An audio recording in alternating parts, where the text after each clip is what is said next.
Hello, Professor. This is Stephen. Here I'm going to explain the process of oxidative phosphorylation of eukaryotes by explaining the electron transport chain and chemiosmosis. As you can see by my awesome drawing, we have the outer mitochondrial membrane here of a mitochondria.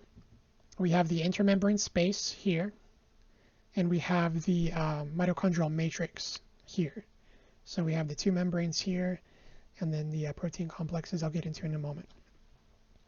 Embedded within the mitochondrial membrane are four sets of protein complexes, which are named from 1 to 4 in Roman numerals. The matrix of the mitochondria contains electron transporters called NADH and FADH2. These are products, and I've highlighted these in yellow here. These are products of glycolysis in the Krebs cycle.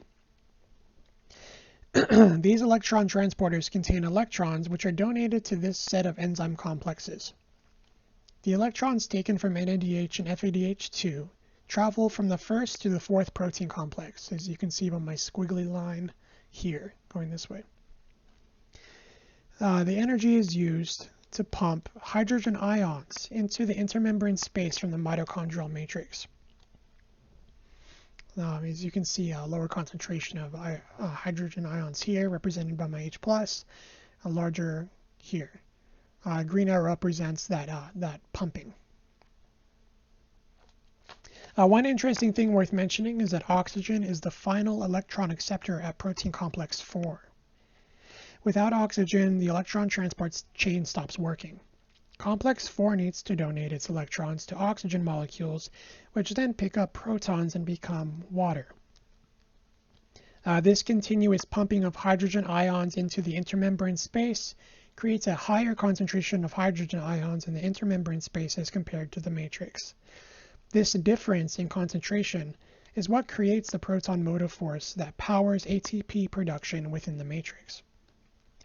The only way these hydrogen ions can get back into the matrix is by making their way through an enzyme called ATP synthase. This movement of ions across the membrane to drive cellular work is known as chemiosmosis.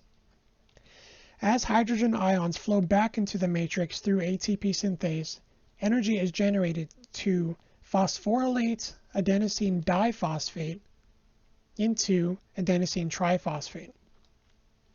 I'd like to add that prokaryotes use chemiosmosis to drive ATP synthesis as well as rotation of their flagellum.